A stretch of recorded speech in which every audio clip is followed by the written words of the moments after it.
ولا تصعر خدك للناس ولا تمش في الارض مرحا، اور زمین میں اتراتے ہوئے نہ چلو، اکڑ کر چلنا، اترا کر چلنا۔ مرح جو ہے وہ فرح سے آگے ہے۔ فرح کہتے ہیں خوشی سے آپے میں نہ سمانا، وہ تو خوشی سے آپے سے باہر ہو گیا، یا وہ نہیں سما رہا تھا، وہ کوئی اور لفظ میرے ذہن میں نہیں آ رہا اس وقت۔ تو یہ جو اس فرح سے آگے مرح ہے، اس میں یہ ہے کہ انسان اترا کر اپنی بڑائی، اپنی خوبی کا اظہار بھی کرتا ہے۔ ولا تمش فی الارض مرحا۔ اب آپ دیکھیں گے کہ یہ مضامین جو ہے قرآن مجید میں ان کی اہمیت کا اندازہ اس سے ہوگا۔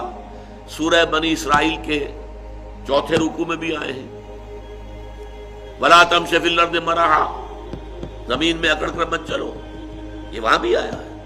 اسی طریقے سے اور دوسرے مقامات پر سورہ الفرقان کے آخری رکوع میں بھی آیا ہے، وعباد الرحمن الذین یمشون علی الارض ہونا، اللہ کے نیک بندے تو وہ ہیں جو زمین پر چلتے ہیں تو آہستگی کے ساتھ چلتے ہیں، وہ زور سے قدم مار کر نہیں چلتے، گردن اکڑ کر نہیں چلتے، گردن اکڑا کر نہیں چلتے۔ اور اس سے کیا ہوتا ہے؟ انک لن تخرق الارض ولن تبلغ الجبال طولا، تم کتنے ہی زور سے پاؤں مار کر چلو گے ہماری زمین کو پھاڑ نہیں سکتے، اور کتنی ہی گردن اکڑا لو اور کتنا ہی ترا چڑھا لو، پہاڑوں کی بلندی تک تو نہیں پہنچ سکتے۔ تو یہ در حقیقت مضمون بہت اہم ہے، متعدد مقامات پر آیا ہے، اور سورۃ الفرقان کا جو آخری رکوع ہے وہ تو ہمارے منتخب نصاب میں ہے، اور وہ تفصیل سے ہم پڑھیں گے۔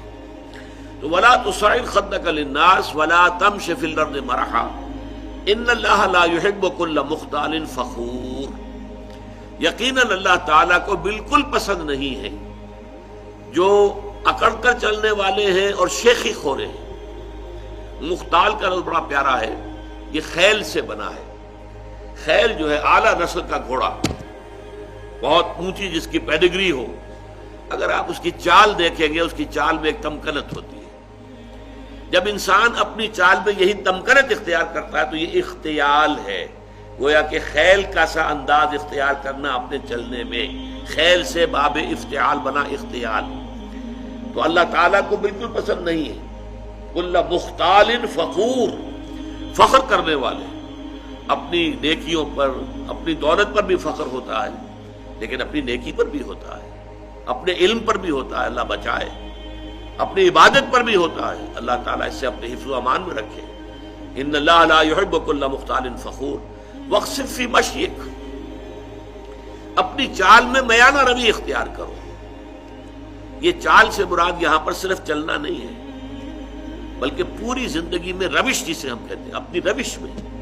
اب روش بھی اصل میں تو چلنے کے معنی میں آتا ہے، لیکن روش کیا ہے؟ رویہ، روش ہر اعتبار سے ایک درمیانی کیفیت۔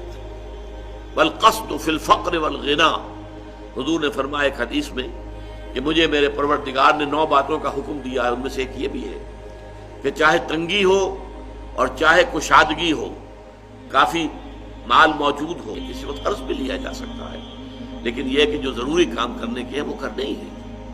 اور اگر زیادہ دولت آ گئی ہے تو بہت زیادہ کھل کھیلنے کی ضرورت نہیں ہے، اس میں بھی یہ ہے کہ محتاط انسان جو ہے وہ خرچ کرے، صحیح جگہ پر خرچ کرے۔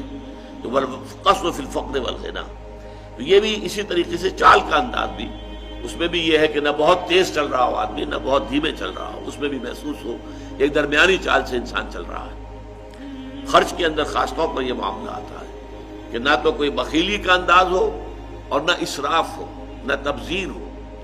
اسراف سے تبذیر اور زیادہ بری شے ہے۔ اسراف تو یہ ہے کہ آپ حقیقت میں جس شے کی ضرورت ہے اس پر ضرورت سے زیادہ خرچ کریں، یہ اسراف ہے۔ کھانا آپ کی ضرورت ہے، وہ ایک سالن روٹی سے بھی گزارا ہو سکتا ہے، کئی ڈشز، کئی کھانے، یہ اسراف ہے۔ اس کو حضور نے منع کیا، ناپسند کیا، سختی سے ناپسند کیا۔ بلکہ آپ نے فرمایا کہ اگر روٹی میں گھی لگا ہوا ہو تو پھر سالن کی بھی ضرورت نہیں، کیونکہ اس کا سالن اس کے اندر موجود ہے، گھی جو اس میں لگا ہوا وہ کافی ہے۔ آپ اس کو حلق سے اتارنے کے لیے بڑی آسانی کے ساتھ نرم ہو جاتی ہے روٹی، سالن کی ضرورت یہی ہوتی ہے۔ تو اس حوالے سے اس میں جو ہے اسراف نہ ہو، اور تبذیر جو ہے یہ بہت بڑا گناہ ہے۔